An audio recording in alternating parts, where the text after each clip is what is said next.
नमस्कार, देख रहे हैं आप न्यूज 18। मैं हूं आपके साथ अंजलि मलिक।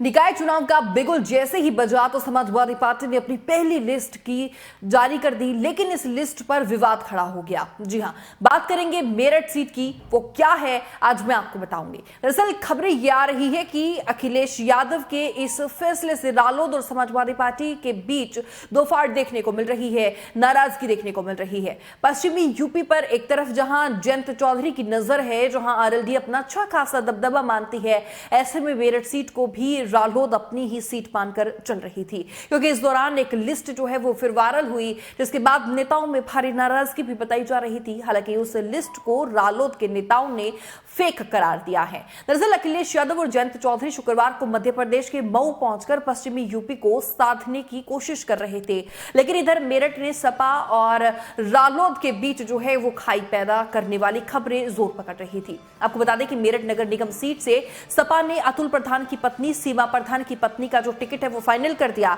इसके बाद सोशल मीडिया पर रालोद की ये लिस्ट वायरल हुई, जिसमें मेरठ सीट से मनीषा अहलावत को प्रत्याशी बताया गया, लेकिन कुछ देर बाद ही रालोद के नेताओं ने ही बता दें आपको कि इसका खंडन कर दिया और बताया कि ये लिस्ट जो है वो फर्जी है। अब इसको भी रालोद की नाराजगी के तौर पर ही देखा जा रहा है, क्योंकि रालोद पहले से ही मेरठ सीट पर बता दें आपको कि एक बड़ा दावा जो है वो ठोक रही थी। मेरठ से प्रत्याशी घोषित होते ही ये बात साफ हो गई कि सपा अपने एमवाई फैक्टर से अलग हटकर काम कर रही है। अब सवाल ये है कि कहीं सपा मुखिया अखिलेश यादव का ये जो एक नया प्रयोग है, नया एक्सपेरिमेंट है, वो ही भारी ना पड़ जाए, क्योंकि मेरठ में अगर मुस्लिम वोटर्स की बात करें तो 4 लाख से भी ज्यादा मुस्लिम वोटर हैं। इसके बावजूद जो है वो गुर्जर समाज से आने वाले सीमा प्रधान पर दांव लगा दिया और इस सीट के लिए रफीक अंसारी भी बता दें हमको कि अपनी पत्नी के लिए जो है वो टिकट मांग रहे थे। मैं बता दें हमको कि लेकिन अखिलेश यादव ने सीमा प्रधान की पत्नी माफ कीजिए, अतुल प्रधान की जो पत्नी है सीमा प्रधान को टिकट देकर एक नया और एक बड़ा सवाल खड़ा कर दिया है। सवाल ये कि कहीं सपा का ये जो दाव है बसपा के लिए तो संजीवनी साबित नहीं हो जाएगा। अखिलेश यादव का ये फैसला क्योंकि बेहद चौंकाने वाला बताया जा रहा है। अब सपा के इस फैसले के बाद बसपा में कहीं ना कहीं एक नई उम्मीद जो है वो जगी है।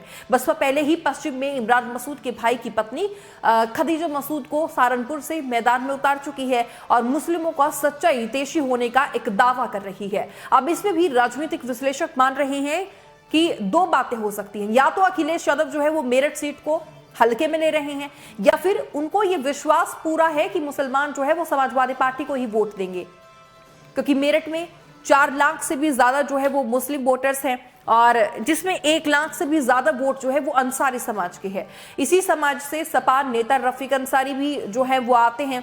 और इसके बाद आपको बता दें कि दलित वोटर्स की आबादी तकरीबन 1.5 लाख है। वैश्य की अगर बात करें तो तकरीबन 2 लाख और पंजाबी 1 लाख है। इसमें जाट वोटर की अगर बात करें तो देखिए 70,000 तक वो हैं और 85,000 से भी ज्यादा ब्राह्मण समाज के हैं। और जिस गुर्जर समाज से समाजवादी पार्टी ने प्रत्याशी उतारा है उनकी संख्या जो है वो 30 से 40,000 के बीच सीमित है।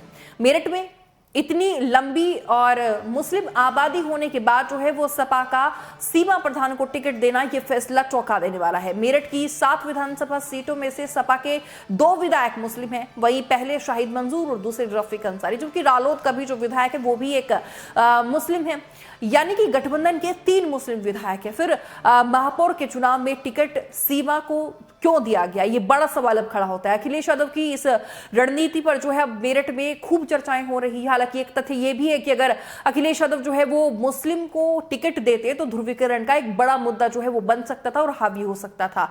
अब अखिलेश यादव का यह प्रयोग सफल हो या फिर असफल, लेकिन मुस्लिम वोटर्स का मूड क्या है ये जरूर समझ में आ जाएगा। फिलहाल बस मेरे साथ इतना ही, लेकिन इस रिपोर्ट पर आपकी क्या राय है वो जरूर आप हमें कमेंट बॉक्स में बताइएगा। नमस्कार।